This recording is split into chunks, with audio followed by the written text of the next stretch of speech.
Let me tell you something that might shake you to your core. Pain is not your enemy. It's your teacher. The very thing you're running from is the very thing that holds your next level of strength, wisdom, and freedom.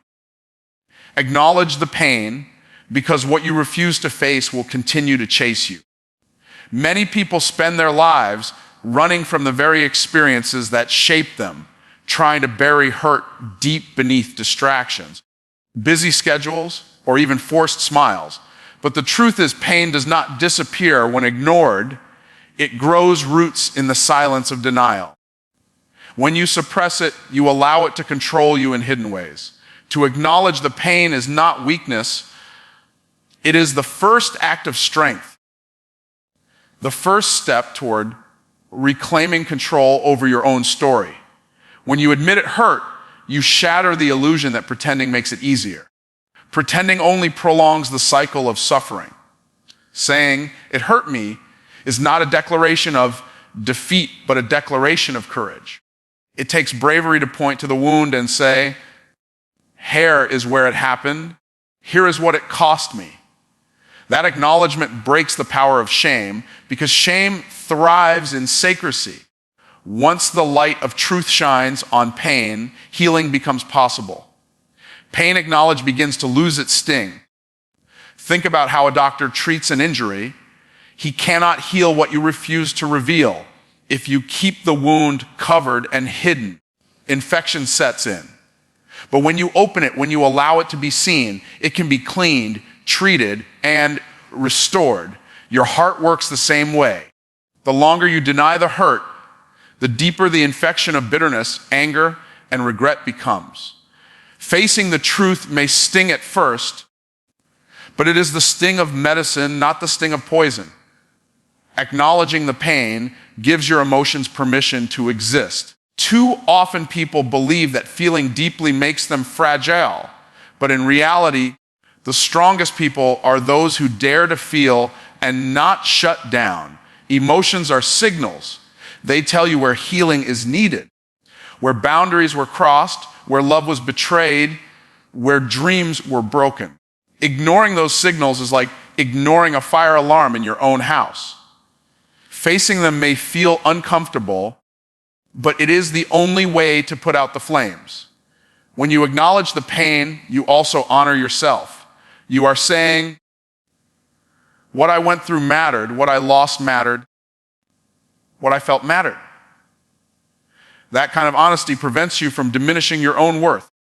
It stops you from brushing aside your value just to make others comfortable. Because every time you silence your pain, you silence your voice. And every time you silence your voice, you shrink your own identity. Speaking the truth about your hurt is an act of self-respect. Facing pain does not mean staying stuck in it. It means refusing to deny its reality. Too many people think if they acknowledge the pain, they'll be trapped in it forever, but the opposite is true. What you name, you can release. What you confess, you can confront. What you confront, you can conquer. Denial locks the door to healing, but acknowledgement turns the key and opens it wide. Pain acknowledged allows perspective to emerge. Once you stop hiding from it, you begin to see it for what it is, an event, an experience, but not your identity. You realize that what happened to you is not who you are. You begin to separate the wound from your worth, the scar from your story. You stop labeling yourself by what broke you and start discovering the strength that awakened inside you. When you acknowledge the pain, you take authority back from the person or situation that caused it. No longer does it linger in the shadows, dictating your moods and decisions. No longer does it whisper lies about your future. Acknowledgement strips the hurt of its power because you are no longer pretending. You are confronting it head on, and what you confront, you begin to control. There is no healing without honesty, and there is no honesty without acknowledgement. The pain you try to bury is the pain that keeps resurfacing in your relationships, your choices, and even your dreams. But when you acknowledge it, when you face it, you give yourself the gift of truth. And truth, even when painful, is liberating.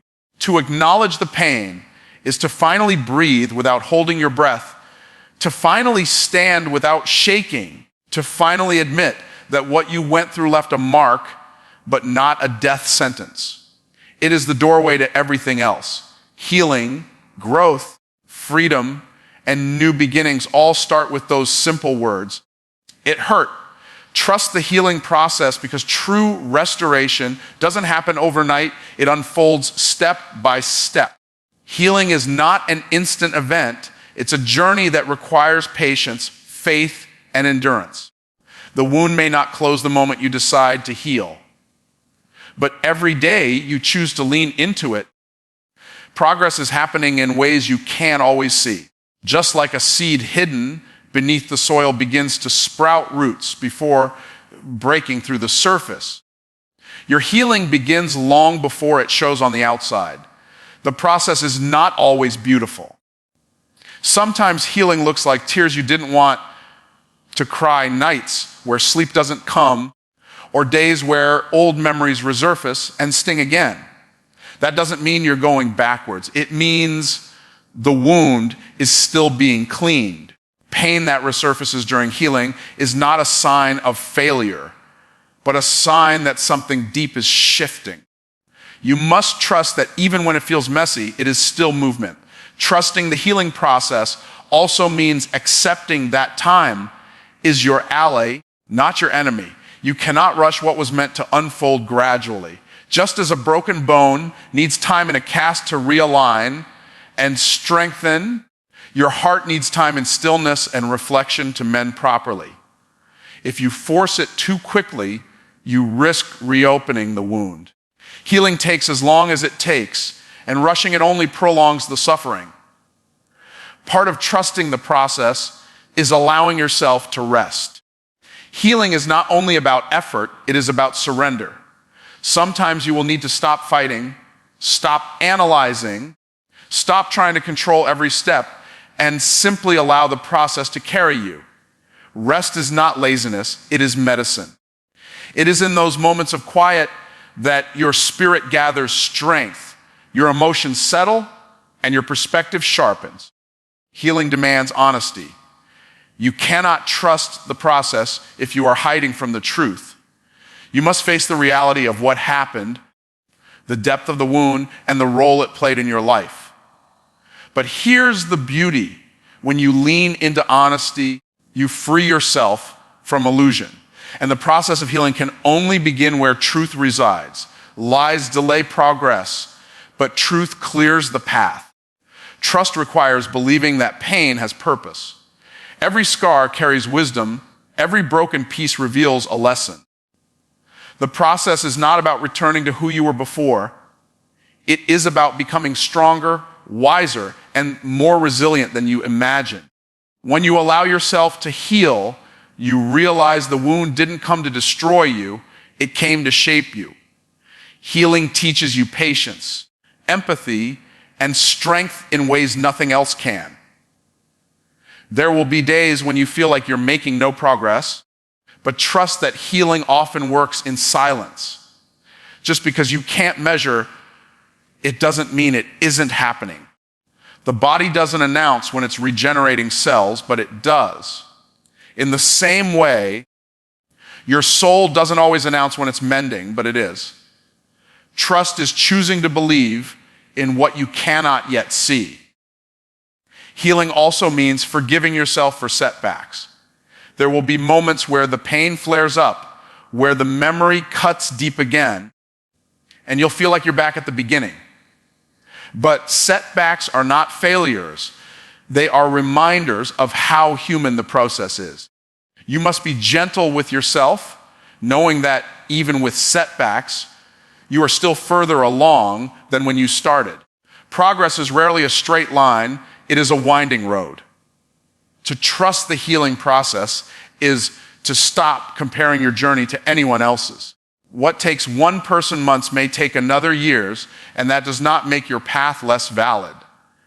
Each wound has its own depth, Each story its own pace. The more you compare, the more you rob yourself of peace. The process is personal, and only you can walk through it at the pace your soul requires. Ultimately, trusting the healing process means leaning into faith. Faith that time will soften the sharp edges, that your heart will find new strength, that your scars will remind you of survival instead of pain. Faith that the very thing that once broke you will one day be the proof that you overcame. Faith that every step, no matter how slow or painful, is leading you toward wholeness. Release the past, because no matter how tightly you hold onto it, it cannot change. The past is permanent, etched in time, but your grip on it determines how much power it has over your present. Too many people live trapped in yesterday, replaying mistakes, reliving betrayals, or rehearsing failures. But holding on to what has already happened is like dragging dead weight. It slows you down, it drains your energy, and it blinds you to the opportunities in front of you. The only way to truly move forward is to unclench your hands and release what no longer serves you. Releasing the past does not mean denying it. It means refusing to let it dominate your identity. What happened to you is part of your story, but it is not the whole story. You cannot keep defining yourself by what broke you, because the longer you do, the longer you stay broken. The past is a chapter, not the entire book. To release it is to acknowledge it happened, but refuse to camp in it. Some people hold on to the past because it's familiar. Even if it was painful, it feels safe because it's known. The future is uncertain, but the past is predictable.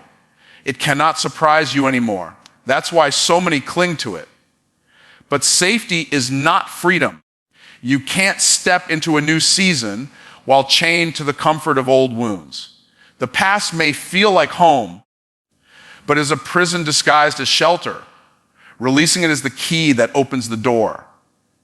Releasing the past also means forgiving. Not just forgiving others who hurt you, but forgiving yourself. Forgiving yourself for the choices you regret, the opportunities you missed, the words you wish you had spoken differently. As long as you punish yourself with yesterday's mistakes, you'll never give yourself permission to grow. Forgiveness is not saying what happened was okay. It's saying it has no authority over your future. When you refuse to release the past, you keep watering dead things. You keep giving energy to relationships that ended, dreams that shifted, or people who are no longer part of your journey. And the more you water the dead, the less energy you have for the living. Release is choosing to stop investing in what will never return. It's shifting your focus from what you lost to what you still have and what can still be built. Release also requires letting go of the need to understand everything. Sometimes closure never comes the way you want it to. You may never get the apology, the explanation, or the clarity you think you deserve. But waiting on that keeps you stuck. Closure doesn't come from others. It comes from your own decision to stop needing answers and start creating peace within yourself. The past will always try to whisper in your ear. Memories will resurface, emotions will trigger, and reminders will appear unexpectedly. But when you release the past, those whispers lose their volume. You learn to acknowledge the memory without reliving it. You learn to honor the lesson without reopening the wound. Release does not erase the past. It simply transforms its role in your life. It becomes a teacher instead of a master. Releasing the past also means embracing change. You cannot step into a new identity while clinging to an old one. Growth requires shedding. The person you are becoming cannot fit into the skin of who you once were. Every season of life requires a release. The leaves must fall for the tree to rest. The caterpillar must shed its form to become the butterfly. Release is not loss, it is transformation in disguise. Sometimes releasing the past feels like betrayal, as if letting go dishonors the people you lost or the experiences you cherished. But holding on to them in pain is not honor, it's imprisonment. You honor the past by learning from it, by carrying the wisdom forward, not the weight. The memories you treasure remain, but the pain attached to them does not need to. Release allows you to remember with gratitude and